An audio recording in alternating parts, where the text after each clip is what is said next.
Mga master, okay lang bang? Huwag niyong skip ang mga ads sa aking mga video kung okay lang mga master. Salamat sa solid na suporta po. Yon, what's up mga masters? Nandito na naman tayo sa panibagong araw, panibagong kabanata na naman ang pagsasama-samahan natin ngayon guys.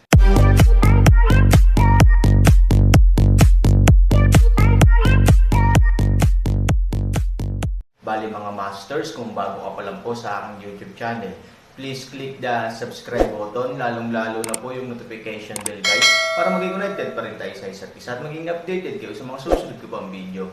Bali mga masters, bago natin umpisahan ng kwento ay mag-shoutout po muna tayo para sa mga solid nating tagapakinig. Shout out kay Eric Francisco, out kay Danilo Wamar. Yun na nga mga masters, no? Bali hindi na ito patagalin. In 3, 2, 1, let's go! May halatang gap pa rin sa southeast direction, huli pa naman para masira natin ngayon, mapilit ang pangalawang matanda.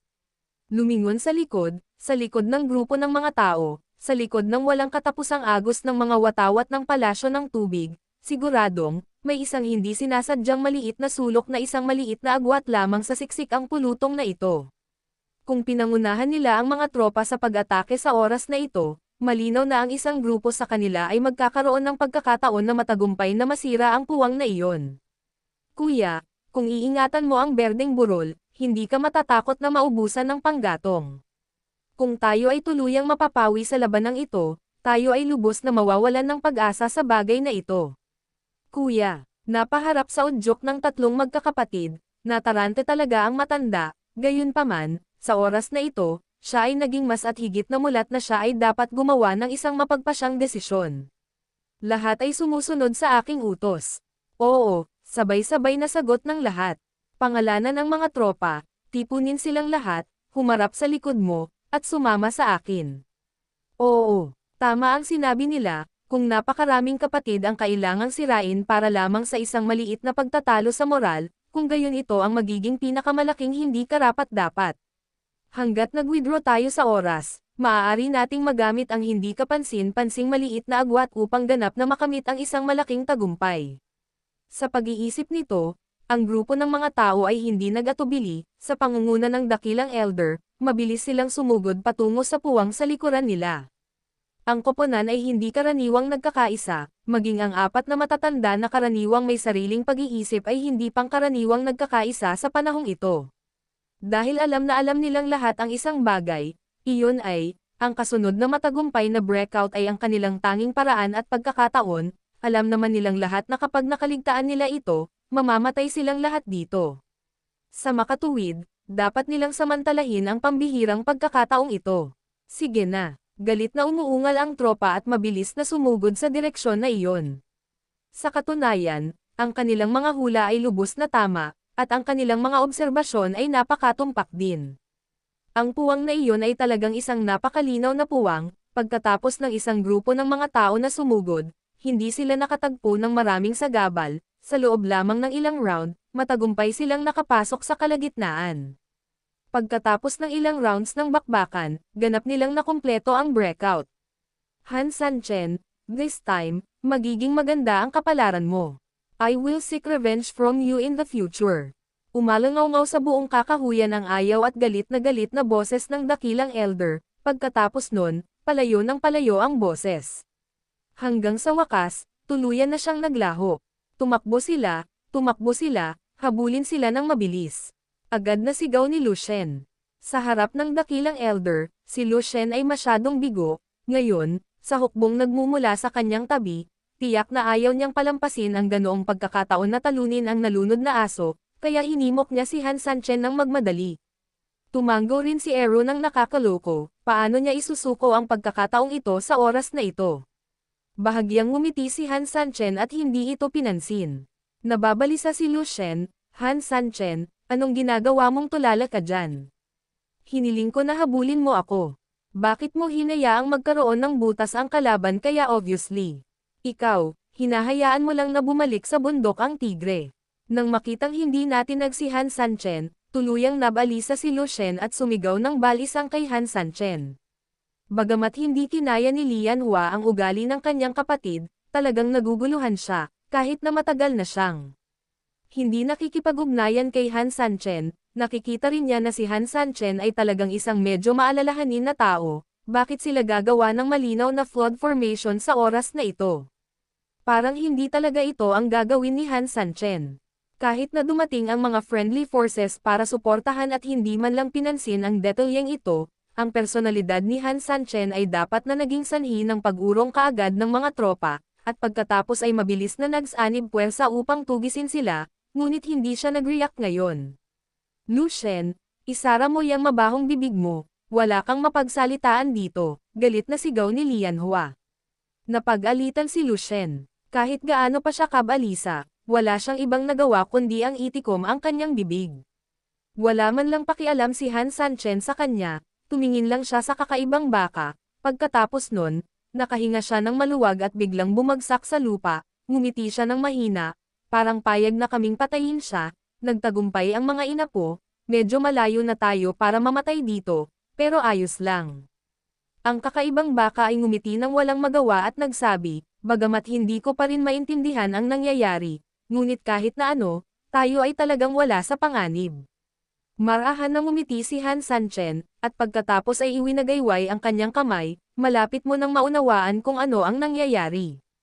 Habang winawagayway ni Han Sanchen ang kanyang kamay, lumingon ang lahat, at dahan-daang lumabas ng kakahuyan ang maraming tao mula sa palasyo ng tubig, gayunpaman, nang makita ng lahat ang mga mandaragat, hindi nila maiwasang makaramdam, natigilan. Walang libu-libong tropa gaya ng inaakala, ngunit iilan lamang ang mataong mga mandaragat, bawat isa ay may ilang mga watawat ng palasyo ng tubig na nakatali sa kanilang mga katawan. Kung titingnan sa malayo, hindi lang sila sundalo at general, pero mas mukha silang kumakanta ng isang malaking palabas. May hindi bababa sa 6 o 7 watawat sa likod ng bawat tao, at ito lamang ang mga nasa katawan, ang pinakamahalaga ay ang mga kamay ng mga taong ito. Bawat isa sa kanila ay may hawak na mahabang poste sa kanyang kamay, at ilang bandila ang nakatali ng paalang sa mga poste. Sa madaling salita, ang mga taong ito ay walang kahit na armas, mayroon lamang silang mga bandila sa kanilang mga kamay. Ang humigit kumulang 100 marino lang na nakita sa unang hanay sa harapan ko ay may higit sa 1,000 bandila sa kabuuan. Ito, walang imak si Lian Hua. Hindi niya maintindihan kung bakit ganito ang pananamit ng mga mandaragat na ito. Tanging ang kakaibang baka, nang makita ang kasuotan nitong mga sundalong hipon at general ng alimango sa unang pagkakataon, hindi nito maiwasang mapangiti ng mapait.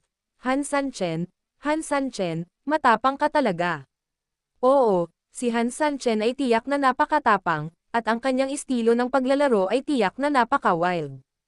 Kung ngayon lang nakita ng grupo ng malinaw kung paano sila nagbihis, natatakot ako na magagalit sila na gagawin kanilang isang tumpok ng karne sa lugar, hindi niya maiwasang magreklamo.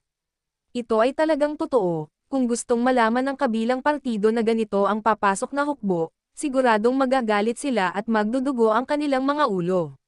Walang libu-libong tropa dito, kung tutusin, kung bibilangan mong mabuti, 1,000 lang sila.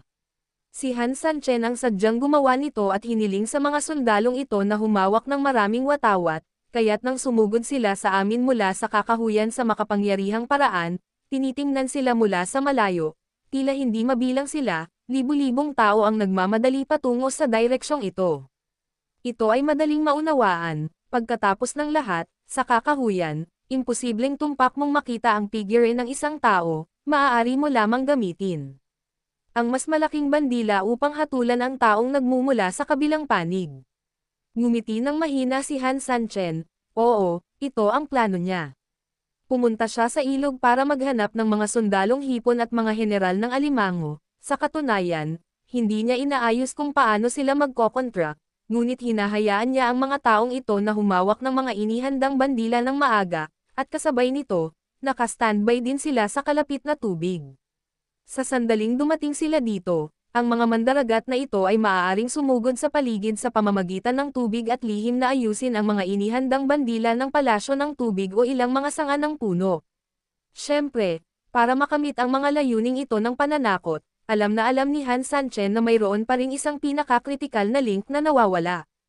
Oo, ito ay para maniwala ang kalaban na ang mga sundalong hipon na ito ay hindi nambobola, ngunit talagang may ginagawa. Upang makamit ang link na ito, Dapat mayroong isang kapaligiran kung saan si Han Sanchen at ang iba pa ay nahulog sa isang desperado na sitwasyon. Nanlaban si Han Sanchen sa espasyo ng sementeryo, at pagkatapos ay inutusan ang kakaibang baka na sumugod sa kanya sa lahat ng paraan. Ang layunin ng lahat ng ito ay upang sabihin sa kabilang partido na siya ay naglagay ng isang desperadong pagtutol. Sa ganoong kapaligiran lamang, kapag ang kanilang sariling mga pampalakas ay biglang lumabas, ang grupong ito ng mga tao ay hindi maghihinala. Ito ay maaaring ituring bilang isang upgraded na bersyon ng walang laman na diskarte sa lungsod. Posible ba ang walang laman na diskarte sa lungsod? Ito ay talagang magagawa sa sementeryo, ngunit pagkatapos itong pag-isipang mabuti ni Han Sanchen, alam na alam niya ang panganib nito. Labis na kinasusuklaman siya ng kaaway, kaya kahit na ginamit niya si Lu Shen at ang iba pa para magsagawa ng kontra-insurhensya, maghihinala ang kaaway, ngunit hindi sila maniniwala ng padalos-dalos. Malamang magsasagawa pa rin sila ng ilang pagsubok. Sa makatuwid, ang ganitong uri ng diskarte ay hindi magagawa sa teorya, ngunit kung nais mong magsagawa ng isang na-upgrade na rewind sa batayan na ito, kung gayon ang kalaban ay tiyak na mahuhulog sa bitag. Nang sila ay nag-aalala na, nang makita si Han Sanchen na nahihirapan ng husto ay nakumbinsi sila na si Han Sanchen ay talagang may mga inaasahan, kung hindi, hindi sana lalaban ng husto si Han Sanchen, kaya. Sa makatuwid, nang lumitaw ang mga reinforcement sa unang pagkakataon, natural silang naniniwala na ang mga reinforcement ay totoo. Sa katunayan, ang lahat ay eksakto tulad ng inaasahan ni Han Sanchen, hindi na nakatiis ang kalaban at nilusob ang sementeryo. Ang kakaibang baka ay talagang nagre-recharge ng enerhiya nito at kinukumpleto ang huling singil sa proseso. Siyempre, sa wakas ay pinili ni Han Sanchen na dalhin siya rito ng kakaibang baka, na talagang isang paraan upang mapataas ang kanyang kredibilidad. Ang lahat ay isang tunay na paglalarawan ng panganib sa kamatayan at mabuhay sa totoong kahulugan. Ito ay talagang napakamatagumpay at napakakasiya siya. Inisip din ni Xiaono at Lian Hua ang mga nangyari, at tuluyan ding natauhan sina Lu Shen at Ero pagkatapos ng paliwanag ni Han Sanchen. Gayunpaman, halatang gulat na gulat ang apat na nasa likuran niya. Dahil walang makakaisip na si Han Sanchen ay magiging matapang at maglakas loob na maglaro sa ganitong paraan. Total, ang mayroon si Han Sanchen ay 1,000 tao lamang. Ang gamitin itong maliit na bilang ng mga tao para takutin ang napakaraming tao ay talagang kabalbalan, imposibleng gawin ng mga ordinaryong tao ang ganoong bagay. Holy shit, I really thought it was our hundreds of thousands of sailors coming, but I didn't expect. Lu Shen was completely shocked. Kahit na mayroong isang tiyak na agwat sa pagitan ng kasalukuyang oras ng pagliligtas at ang oras na binanggit ng Dragon King kagabi, ang mga ito ay talagang hindi malalaking bug. Total hindi naman ganap na naayos ang ganitong oras, ang mga mandaragat ay maaaring huli na dumating, ngunit maaari rin silang dumating ng maaga.